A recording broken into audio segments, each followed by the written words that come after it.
In Dusty Hollow, the wind learned every secret.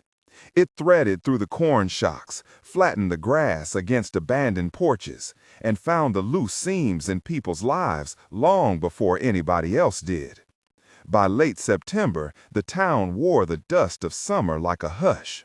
On the streets, on the church steps, on the whitewashed boards of the general store. It was a place where people measured one another in small judgments. How you stacked to wood, how big your roast came out, whether you had the courage to look another neighbor in the eye when the weather got mean. Sarah Whitlock moved through that hush with her hands full of good things and her head bent against the breeze. She kept a window cracked in the tiny kitchen where pies cooled on the sill. The smell of cinnamon and butter mixed with the house's old sweet dust. She tied sauces with twine. She wrapped loaves in cloth. She walked 2 doors down to Mrs. Henderson's porch with a small jar of honey cakes and a sideways smile, because the woman liked to trace the edges of things and call them perfect when nobody else would. "Don't be foolish, Sarah," her stepfather Vernon said when he was sober enough to keep both hands steady and his voice low. He said it like a general giving out orders, as if the world should obey his mood. The house had been his for years, the roof his to grumble under, the stove his to take credit for. Sarah swallowed the words and nodded and moved on.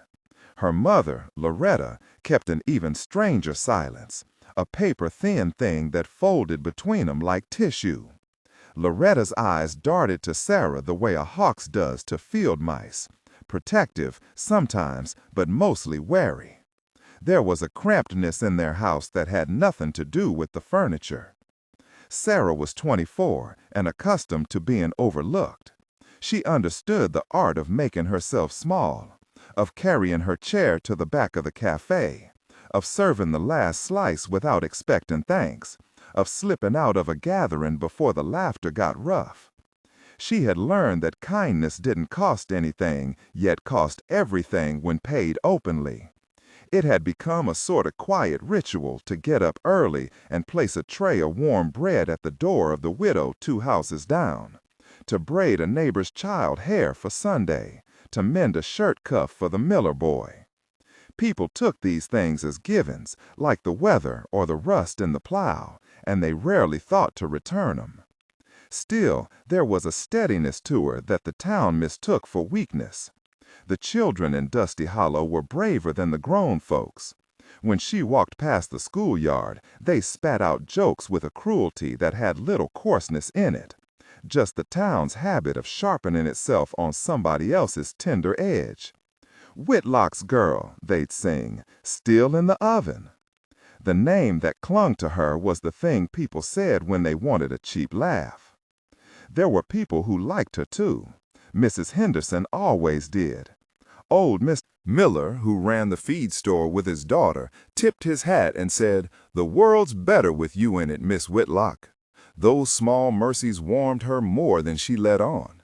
When she sat in the window and watched the dust climb the fence posts, she would fold those words beneath her ribs and keep them there like light until they were enough to get her through another day.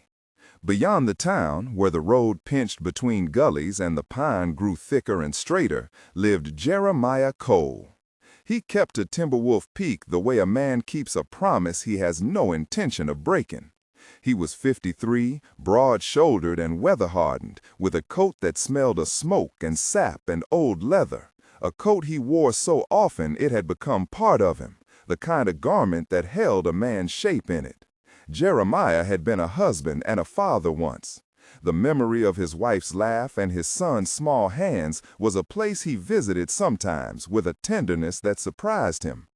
The mountain had taken them in a blizzard 5 years before. The weather closed and nothing came back down the tree line. For a long time after, the world held too much of everything, too many paths to choose, too many faces to have to explain himself to.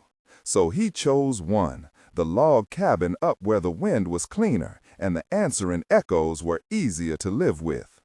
He watched Dusty Hollow mostly from distance, his gaze resting on the roofs and chimneys like a man who reads a good map.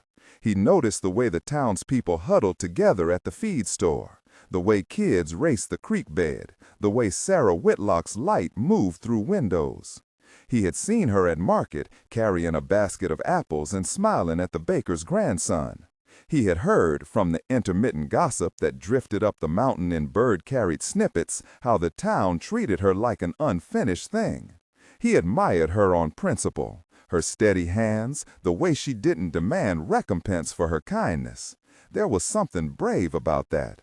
It reached inside him, and some old ache, the shape of a wound he wasn't sure how to name, made room for her. His life up there was measured in small tasks: chopping wood, oiling the iron latch, mending a broken sled strap. At dusk he would stand on a rock and watch the valley's lights waver. In winter the pines creaked, in summer the mountain let out a long, hot sigh.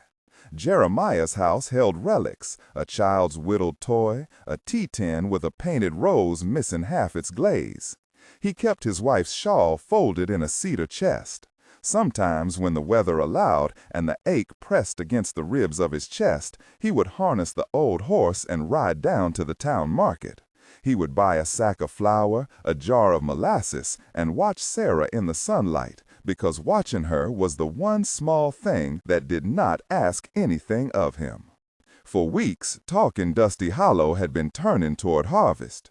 The festival was the town's annual breath, a day when the men hauled out the tractors and polished brass, when the women set long tables under bunting and children raced through hay bales. It was the sort of day that brought out the best pies and the meanest jests. They planned a pageant to crown a sort of harvest queen, an old custom that had been harmless until it became an instrument. Clyde Dawson, a boy in his early 30s with a laugh sharpened on other people's discomforts, saw an opportunity and took it. He liked a room to be attentive to him, and had built a small kingdom on the edge of town square where he ruled in small cruelties. Up on the stage, he told his cronies one night at the saloon, palm warm on his glass, "We get the Whitlock girl up there. A laugh or two, the whole town sings. She folds like every time." One of Clyde's men, a lout named Tom, grinned and tapped a seam on a frayed coat to show his knowledge of where cloth fails. Loretta Whitlock, sitting with Pretzel, the saloon's cigar that was more pride than flavor, listened. Loretta's face, when she left the saloon and walked home under the whitewash of the moon, felt like a thing hollowing out. Something taut inside her had been pulled. There was jealousy, quiet, old, and there was a fear of being seen. She made a small decision that night, slick as oil. If the town could keep Sarah small with a look, perhaps she could save herself with a smaller sacrifice. So when the parade came and the bands lined up and the bunting rippled like flags over the square, Loretta took Sarah's better dress from the wardrobe under the pretense of pressing it for the contest. "It's only proper," she said, with the kind of voice that gives an order, and Sarah, who had been told her whole life to accept, let her mother take it. Loretta smoothed the fabric, pinned the seams with a woman's exacting eye. Nobody saw her lift a spare stitch from the lining beneath the hem, a tiny loosening that would not amount to much, until it did. Sarah didn't want to go. To parade under the town stare felt like letting the children tear at a moth wing. But she had made the pies for the festival, and people expected her to bring them to the table. She thought of Miss Henderson's crooked smile, and how the old woman always set out her best plateware for the festival. She thought of the Widow Crane's thin fingers, and how Sunday dinners were always emptier when the festival came and folks forgot to invite her. So she dressed. She braided her hair with the fingers that had mended so many sleeves. She left the house carrying a small tatted box of honey cakes and a pie wrapped in cloth. The town seemed to sense a different kind of weather that morning. People stiffened on the sidewalk, a pretense of cheer that always had the edge of anticipation. On the way to the square, she passed Jeremiah, who had come earlier than usual, leaning against the general store's fence with both hands in the pockets of his coat. He nodded, small and quick, and his eyes took in the way Sarah walked. There was a gravity to her step, an inward thing that kept her from turning toward the music. He watched her thread through the crowd, the way she handed off a pie to a child whose mother was late, the way girls smirked and boys shoved at each other's elbows. When she reached the stage, the wooden planks creaked in a public way that made her stomach try on 1,000 little stones. The judges called her up. Clyde, sunburned and swollen in his authority, gestured like a man awarding a hammer prize. A group of men helped her onto the platform as if she were fragile china. Their hands were meant to steady her, but steadiness turned to spectacle under the halogen sun. Sarah kept her hands folded at her waist, palms raw from kneading. The crowd laughed, the little laugh that bared teeth and asked no questions. Clyde had a plan that smelt faintly of cowardice. He had bribed the seamstress who did work for the town, the woman who had once stitched Loretta's bonnet, to do a favor. Make Sarah's dress prettier, yes, but put in a flaw that would make a spectacular show of it. Because the laugh would be quick and everyone would move on, he said to the seamstress with the same slippery confidence. The seamstress had taken his coin with a face that did not forget the price of a year's rent. Loretta had tucked an extra stitch loose when she returned the dress, an almost invisible loosened thread at the hip. When Sarah stood there on the stage, the seam held its breath, and then, at the worst moment, the moment when Clyde cued the fiddles and the crowd's voice rose, the fabric gave. It was not a dramatic rip like in a play where actors recover with lines. It was the small, mortifying betrayal of a seam that failed the thing built around it. There was a soft sound, and then the air seemed to sniff. The dress, so carefully chosen, the pale blue that did something kind to her eyes, split along the hip seam. Under it was nothing but a plain underpetticoat. The crowd's laughter cleaved the air like a bell. Some people clapped because that is what they do when someone else is made lighter for their joy. Children hooped. A few women hooped more awkwardly, like their hands had not yet learned new gestures. Sarah felt each eye as a flint and a cold flame. Her face flushed, but not with heat so much as with a raw, close humiliation. There was a sound like a gust of wind, the kind that comes straight off the pines. And above the laughter, something else moved. Jeremiah had been at the back of the crowd, mouth align, eyes like coals. He pushed through people as if he had always intended to be there. He climbed the steps to the stage with long, efficient strides and reached Sarah before she knew what he was doing. He did not shout. He did not make a show of being the hero. He took off his coat. The coat was an old thing of dark brown leather that had weathered storms in a way polished city coats do not. It smelled of fire and pine needles and the salt of a man's sweat. Jeremiah swung it like a shield and draped it over Sarah's shoulders. For a moment, the sound of the town fell away, replaced by the rustle of the leather and the soft intake of breaths. Sarah's first impulse was surprise, so sharp it left her breathless. Shame and relief jostled against each other inside her chest. "That's enough," Jeremiah said, or perhaps he said something like it, words steady as a hand on a horse's bridle. He looked at the crowd, and his voice did not rise with the sun. It cut, steady and direct through the noise. "There's a cruelty in making sport of a woman who has done nothing but keep this town fed and fixed and loved. You'd all do well to remember that." His voice was gravel and plain wood, the kind that had forgotten the taste of city politeness. But it held a thing that would not be ignored. The simple instruction that what they were doing was wrong. That silence that followed was the kind that makes you notice your own breathing. Clyde's smile stalled like a wheel that had hit a stone. Faces shifted, laughter scattered into coughs. Some folks looked away. A few of them looked at each other as if suddenly seeing the stitch of a life they had kept out of sight. Loretta's hand clutched the railing behind her. Vernon, who had been laughing the loudest out of habit if not joy, felt his throat tighten into a sound that could have been remorse or rage. He clenched his jaw and stepped back. Jeremiah did not preach. He didn't need to. He spoke with a kind of economy that left room for shame. How you mark a person says more about the mark on your own heart than it does about theirs, he said. And the cadence of it fell into the square like a hammer settling on an anvil. You can mock what's easy to see. You can make a theater of someone else's sorrow. But what you can't always do is walk home proud. There was an awkward rustling as people shuffled. Old Mrs. Henderson's hands fell to her apron. The Miller girl began to cry softly, her face bowed. A kid who had been among the louder ones pressed his fist to his mouth. The crowd's noise dwindled to a clumsy silence punctuated by the creak of the stage.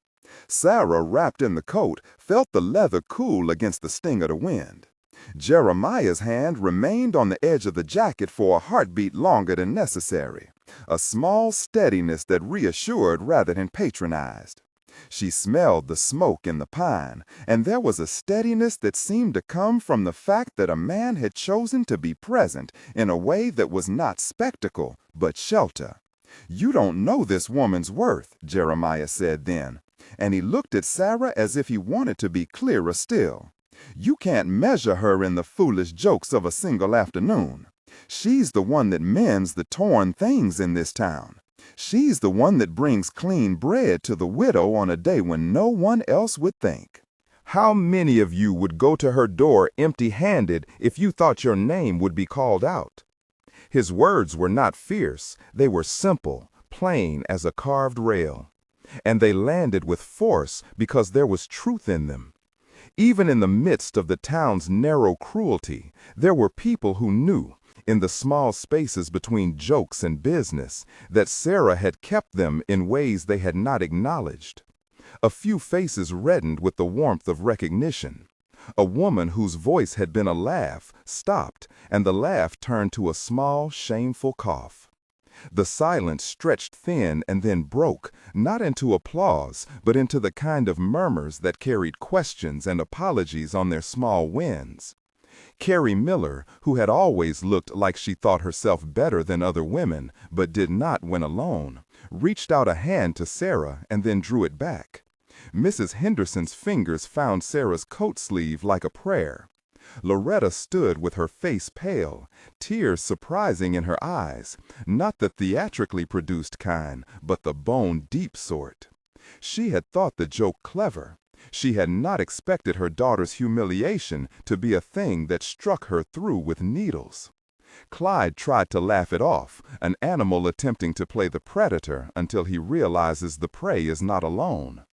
It was only fun, he insisted, but his voice did not find the same audience. Jeremiah's eyes swept the square in a way that told people two things. He had come not for himself, but because no one else had, and he intended, for now, to not let them forget it. He stepped down from the stage and stood a hand's length from Sarah, not occupying the space greater than necessary.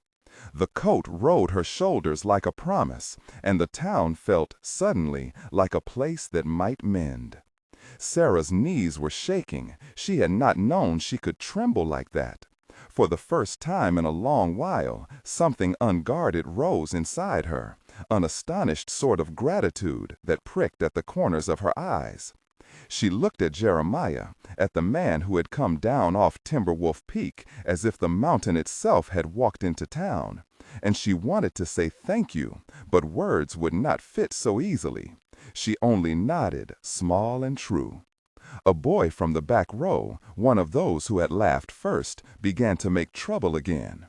"Who do you think you are, mountain man?" he sniped. "Because to keep the world orderly, you must affix each person to a name."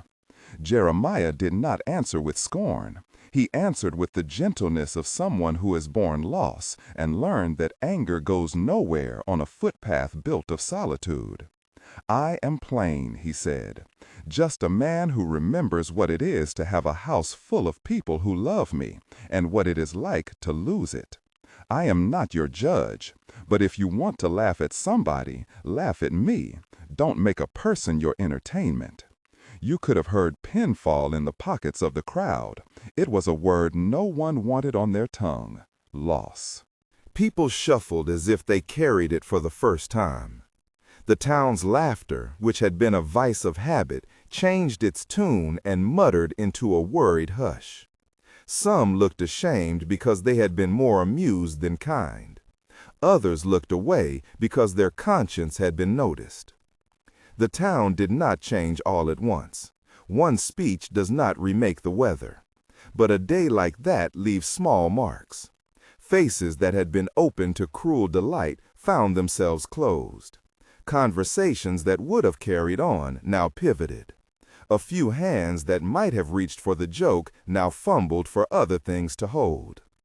Mrs. Henderson moved forward before anyone else could calculate the appropriate response. She reached up and brushed the back of Sarah's cheek with an old warm hand, and the gesture was as close to an apology as any single person could make. "We ought to feed you more than our mouths," she said, voice like a thread. "We owe you more than our laughter." Vernon, in a corner of the crowd, swore softly and turned his face toward the dirt. He had been the loudest when the joke landed. He had been the one to encourage Loretta's participation through 1,000 small domestic barbs. The sting of being seen wounded him, and with it, for the first time, the possibility that his meanness had been a worn path he would have to walk back. Loretta, who had loosened that stitch, who had thought the town needed its scapegoats to feel balanced, did not speak. She watched her daughter wrapped in a mountain man's coat, tears, honest and unpremeditated, slipping down a face that had learned not to show emotion. Her hands were the hands of a woman who had learned how to fold and hide truth. Seeing Sarah so exposed, even as she was sheltered, tightened the stitch of regret in Loretta's chest. Jeremiah lingered only a little longer. He did not ask for thanks. He did not linger for the applause or the gratitude. He had done what his sense of right would allow him to do. He had not known before that he would one day find himself standing in Dusty Hollow Square to stop a laugh. He had only known that he could not walk past the sound and call it nothing. People would speak of the day and of the man who walked into the festival like a weather front, and some would call him an interloper. Others would call him something kinder. When the crowd began to disperse, awkward, reflective, unwilling to face the same jokes they had told 2 hours earlier, Sarah retreated the way a person might step back from a cliff and find a hand. She stood a moment under the coat's weight, letting the smoke-scented leather be a border between the rawness of the stage and the ordinary world. Jeremiah stood beside her, his breath making soft clouds in the chill that had crept under the bunting. He had done something that startled him as much as it startled the town. He had placed himself in the path of cruelty and made itself a shield. "You shouldn't have to stand like that," he said to Sarah, low, not wanting the town to hear his voice be tender when his presence had been required to be firm. "But you shouldn't have had to stand alone either." Sarah glanced up. The wind had caught a banner and made it snap like an old tongue. "I go where I'm needed," she said, because that was what she had been taught to say. It was the truth, and it was not the whole of it. "I didn't ask for an audience." He smiled, a small thing that looked like apology. "Neither did I," he said. "Neither did I." They stood for a handful of moments, 2 lives catching breath together in the dust of a place that had for years refused to be easier. Around them, people folded their chairs and gathered their things. The music changed into a softer tune, and then, reluctantly, died. The coats came off, handed to shoulders. The town marched back to the chores that would occupy it until the next day. But the day had shifted its angle. Something had happened that would ripple. As the crowd thinned, a small boy from the edge of the square, no older than 12, came up and dropped a handful of the day's festival ribbon at Sarah's feet. He was the sort who had not yet learned where cruelty hides. "Sorry," he mumbled, and it was the kind of apology that is honest because it's unpracticed. Sarah picked up the ribbon and tied it loosely to the braid at the back of her neck. It felt like a small coronet, and she smiled in a way that was mostly disbelief. Jeremiah watched her with a look that said he had not expected to feel lighter for having acted, and yet did. He had done a thing that made him more present to the valley than he had been in years. There was a hollow of relief that filled a little. Later that night, the town would murmur and mull over Jeremiah's words. The Miller family would speak at the post office about how they'd been foolish and how they'd made mockery their pastime. Mrs. Miller would find excuses to stop by Sarah's kitchen and bring vegetables she had grown. Loretta would sit awake and turn over the loose stitch in her head like a bone. For a while, that would be enough to set small changes in motion. Awkward kindnesses, apologies muttered too late, Father Mitchell pulling people aside with a whisper of reason. The harvest moon rose and washed over Dusty Hollow with a pale, indifferent light. In a house near the back of town, Sarah sat by the kitchen table with a single honey cake on a chipped plate. She broke it slowly, feeling the coat folded over the back of her chair like an after-image. She had been made a spectacle and saved from the spectacle in the same hour. It left a bruise and a balm both. She thought of the way the leather had felt against her shoulders, of how a stranger's act had felt like a vow. She thought, not for the first time, of the man on Timberwolf Peak and what might lay behind his stillness. Up on the mountain, Jeremiah unrolled an old map and smoothed a cold hand over its creases. He had driven into the town because something inside him had stood like a bell, and the bell had tolled for compassion. It had surprised him to find his fists closed tight with purpose after 5 years of quiet. He did not imagine himself a rescuer, he would tell no one that, but he understood with a clear and simple certainty that some measure of being human required standing where cruelty flamed brightest. When he returned to his cabin that evening, he took down his wife's shawl and let the smell of her perfume move like sunlight. He went out to the porch and listened to the valley's breathing. He had mended many things with his hands. He had not, until that day, mended a town's cruelty. Maybe you could not mend a town with stitches, but you could show up where stitches were being pulled and refuse to let the unraveling go unremarked. Dust settled on everything. The bales of hay smelled like the old world, and the crickets took up a tired song. The next morning, the town would have to face people in a new way. Some would be stubborn and dug in. Others would shift like soil after rain. Sarah would not be naive. She had a full memory of being burned by the small cruelty of those she loved. But there was a small, brave part of her that wanted to believe the world could be otherwise. If you like stories where courage shows up in unexpected places, stay with this one. There are more roads to walk in Dusty Hollow, roads where people must reckon with the cost of what they have said and done. There are bridges that will creak under weight, and there are nights the wind will find again. But for now, in that moment after the dress tore and the coat was draped, something fragile had begun. The town's face toward kindness. They cleared the square that afternoon and the stage was taken down, but the memory of the coat remained. In the days that followed, people muttered and corrected themselves. We shouldn't have laughed, and some meant it more than others. Clyde sulked and spun excuses. His cronies' bravado thinned under the steadying looks of neighbors who had been wearing the weight of their own small cruelties for years. Loretta kept her hands in her lap and pretended not to have done what she had done.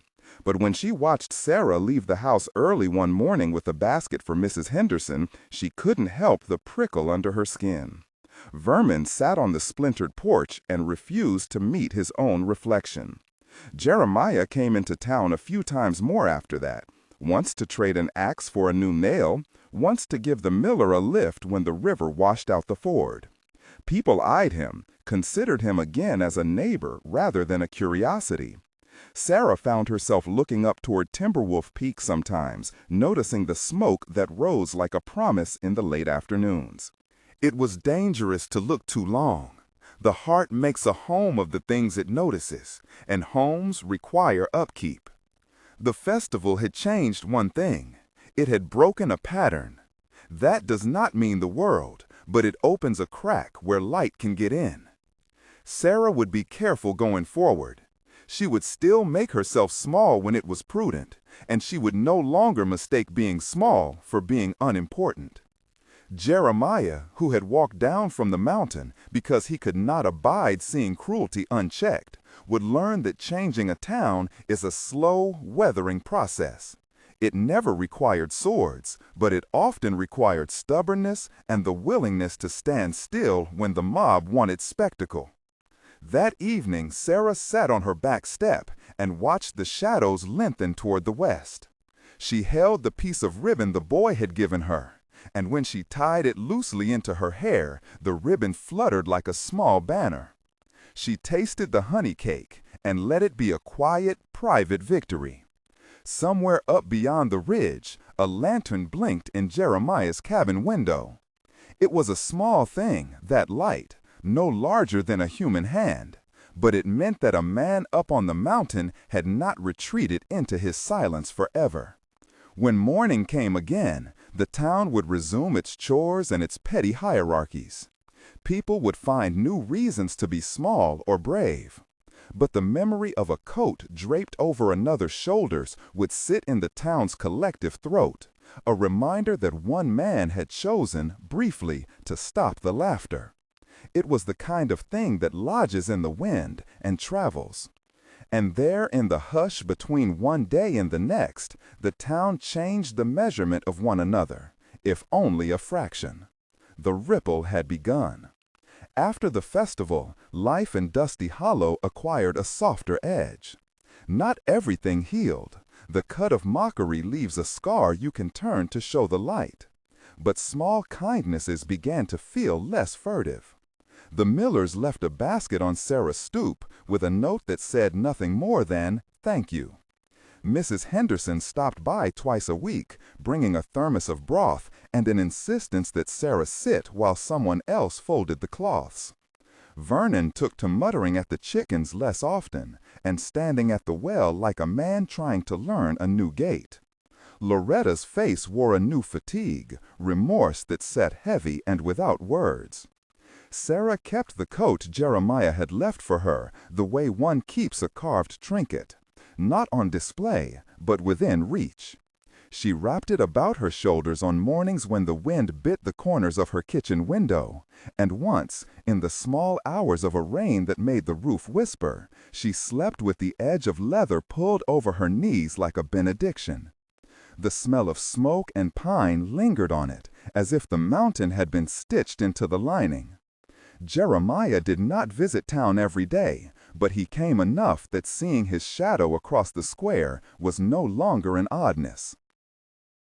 He would arrive with a sack of flour or a length of new rope, and sometimes he would leave a small, unexpected thing, a jar of jam he had traded for at the next valley over, a hunk of cured venison he said the dogs had turned down.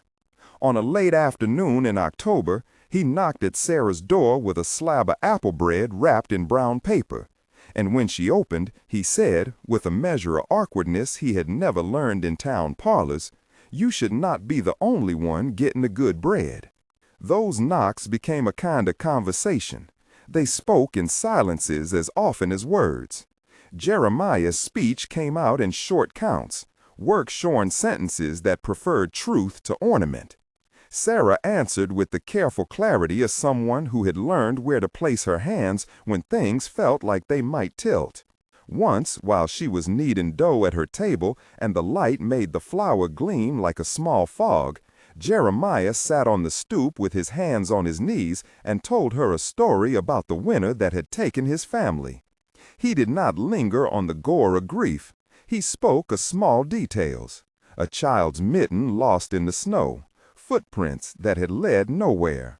It was not theatrics. It was a man naming a wound. Sarah listened more than she spoke, and when she did speak, she did not pity him. She asked instead where he kept his wife's hymnal and whether the tea tin still held that chipped rose. He answered, and in answering, the thing he had been holding inside him began to loosen.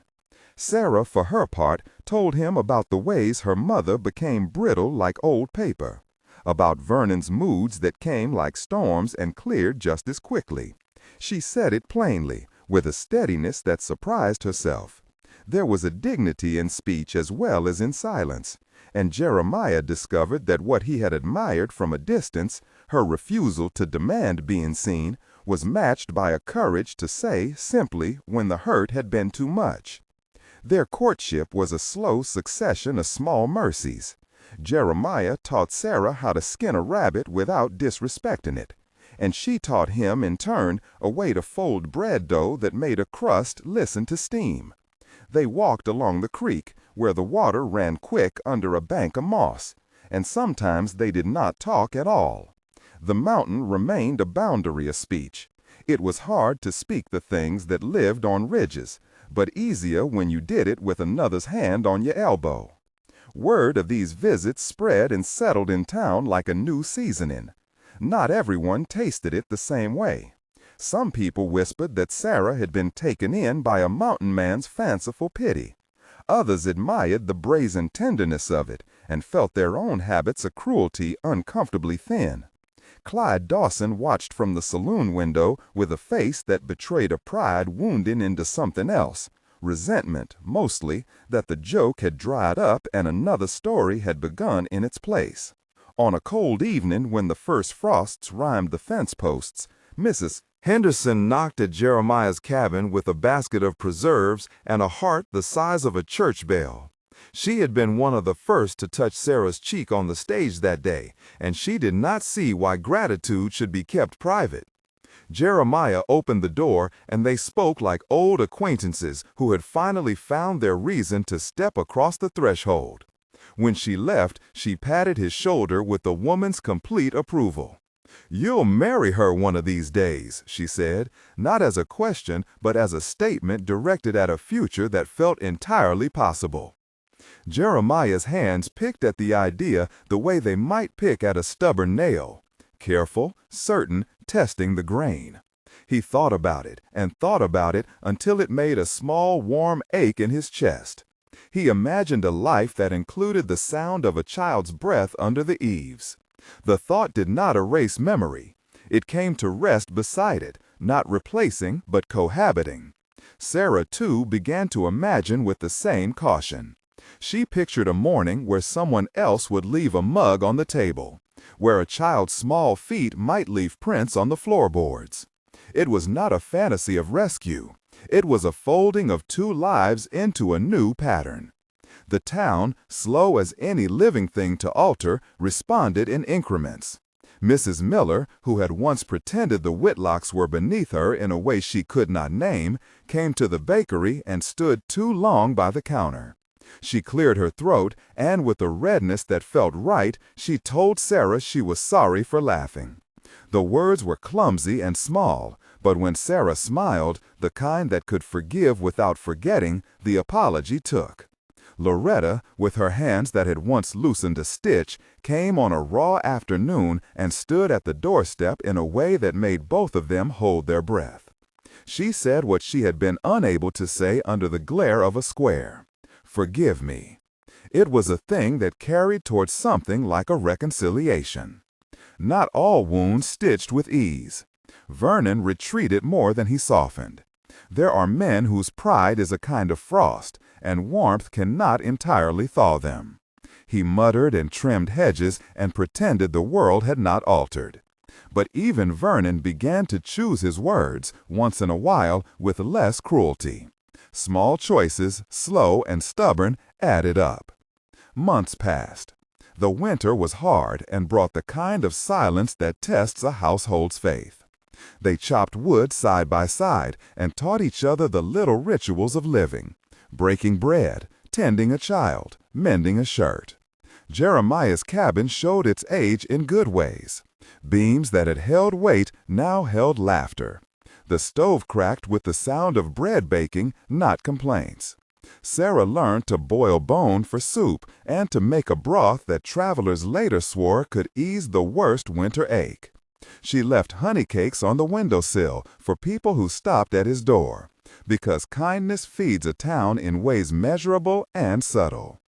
It was in a thin, brittle spring that the broken bridge incident happened. The old bridge over Cobbler's Run had been precarious for years. It carried the lane to the mills and the road that cut toward Timberwolf Peak. In winter, the flood had taken a plank. In summer, the town placed a prayerful foot across it anyway.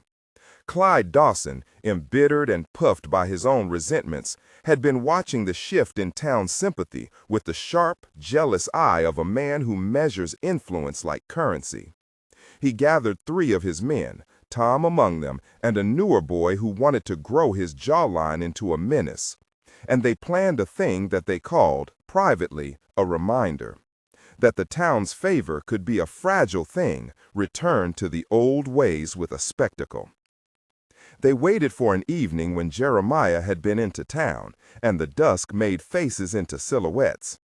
Sarah, who had gone down the lane to fetch a parcel for Mrs. Henderson, supplies for a midwife's kit that the old woman kept for emergencies, found her path cut by the shape of men and the deepening shadows.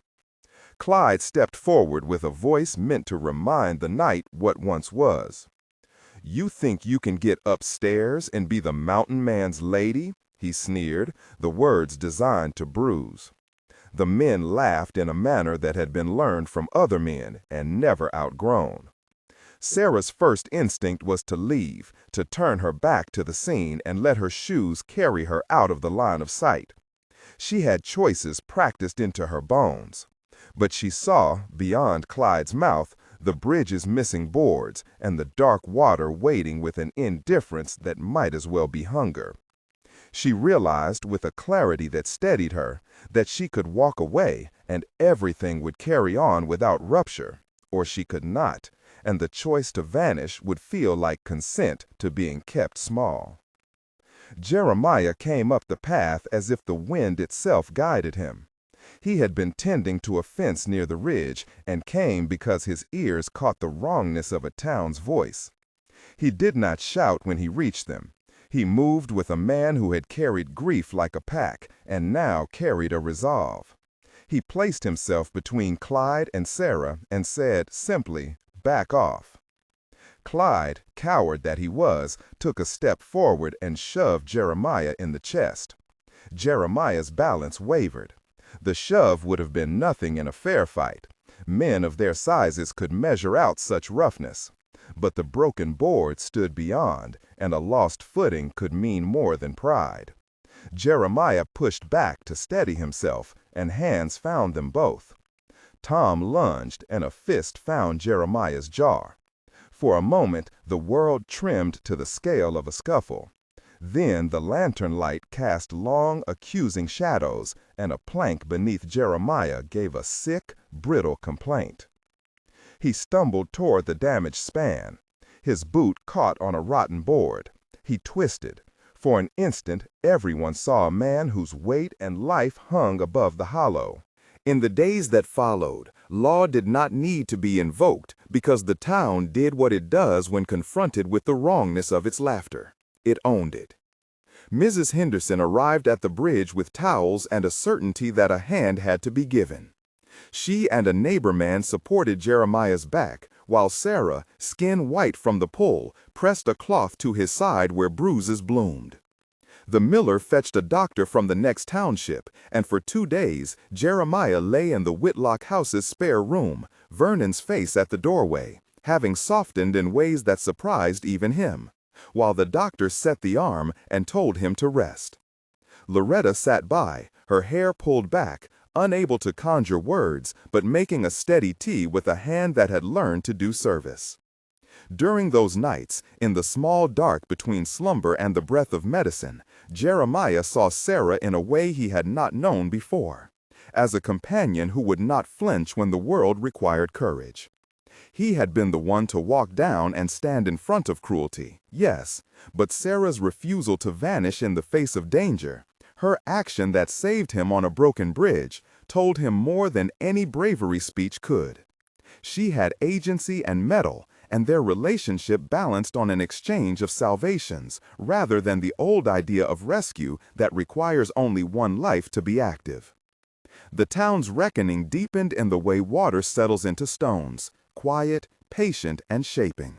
Clyde, confronted by his own thinness, tried to gather his reputation like a cloak, but the cloak no longer fit. He found fewer hands willing to clap at his lines. Mrs. Miller, who had apologized earlier for her laughter, began to tend a Whitlock garden in spring as if compensation could be folded into tilled earth. Loretta mended what had been torn where she could. She placed stitches not only in cloth but in small gestures, an extra loaf left on a windowsill, a face turned toward a daughter's need. When Jeremiah recovered, he and Sarah stood before the Reverend Mitchell and a small assembly of people who mattered. Mrs. Henderson with an old hanky, the Millers, some of the Miller family who had found new softness in their hands, and even Loretta, who had a hand trimmer but steadied it to place a ribbon in Sarah's hair, with a way of doing that was apology and blessing. The ceremony was modest, no grand flourishes, only two people stating a desire to live together, to bind their fortunes and their mournings. Jeremiah looked 53 and hopeful. Sarah looked 24 and luminous with a quiet that was not the absence of fear, but the presence of choice. They married in a small field where the pines were visible like a set of upright witnesses. Reverend Mitchell spoke little, an acknowledgment more than a sermon. His voice was plain and kind. "To stand with another is to learn the measure of yourself," he said, and they both nodded. The vows were short, uttered in a wind that smelled of green sap and the first grass. Cake was passed, not overly sweet, and honey cakes. The small, constant sweetness that had been Sarah's signature were set out in a row for anyone who wished to taste what had been given and received. After the wedding, they moved to Timberwolf Peak. It was not a leaving meant to exile anyone. Rather, it was a folding, a place to set down common things. Their cabin became a place where cloth was mended slowly and bread was shared abundantly. Sarah painted the inside of the kitchen in a pale wash that suggested sky. Jeremiah built a shelf where the child's toys would one day sit. They planted a small patch of beans and taught each other to talk in ways that did not require a man to always be the stronger. The mountain, which had offered Jeremiah shelter in grief, now offered both of them a space to begin anew. When news of Loretta's contrition spread, the town responded in pieces. People who had been wrapped up in the habit of laughing at others found themselves asked to do something they had not practiced, apologize. Some did it clumsily, some beautifully. The Miller family became a regular presence on the trail up the mountain, bringing vegetables and stories, until one spring morning they arrived with a little bed of wildflowers planted at the foot of the path like a gift left for the children who would come. The midwife for the valley, an older woman with hands that had delivered 30 years of new beginnings, came to the cabin when Sarah's belly swelled toward the world. There was a small excitement in the cabin, like a teacup that had been warmed in the sun. Jeremiah fretted like any new father might, making lists and then losing them and promising everything and nothing at once. He built a cradle from reclaimed fence wood and smoothed it with a care that made even Sarah's breath hitch. On a cold morning that held the last of winter's hush, Sarah labored and breathed and worked through the ache with a steadiness she had been practicing her whole life. Jeremiah sat at the foot of the bed, one hand in hers and the other wiping his face with a flannel square. The midwife moved like a woman who had learned that quiet hands were the best music. There were moments when the world thinned to a single sound, Sarah's breath, the creek beyond, the midwife's count. Then a small, resounding cry filled the cabin, a first voice that belonged only to a new person. They named him Thomas Jeremiah Cole. The name carried both the mountain and the man, and the sound of it fit the cabin's beams like a hand in a glove. Baby Thomas slumbered in his cradle, small fists opening and closing as if testing the world. Sarah bent to him and felt the tug of something like forever. Jeremiah, with a tenderness that had been honed by loss and now deepened by joy, set his forehead to the child's and thanked the quiet gods of the mountain for a chance to learn again. Word of the birth spread down to Dusty Hollow and back up like a blessing. Mrs. Henderson came with a pie and a look that was both mischief and milk, offering practical help that came with a philosophical wink. The Millers stopped by with a wool blanket. Loretta, who had been learning the fine work of making amends, arrived with an embroidered napkin stitched in slow, apologetic loops. She watched the child sleep and saw a future that made the bones inside her straighten.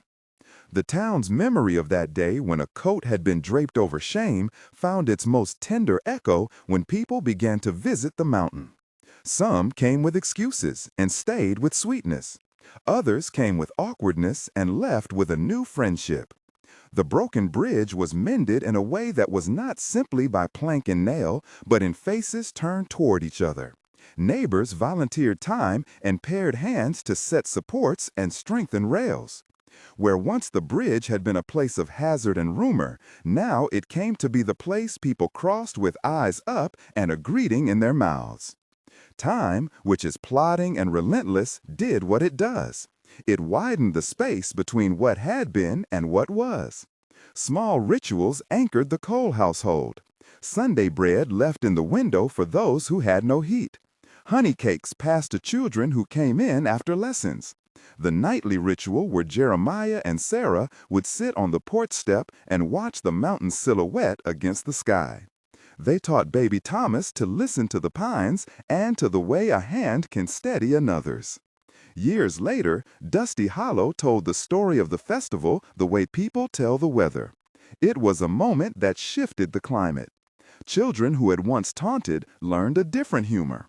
Clyde, who had spent seasons trying to repair his image through roughness, found an odd form of peace in steadying his own son.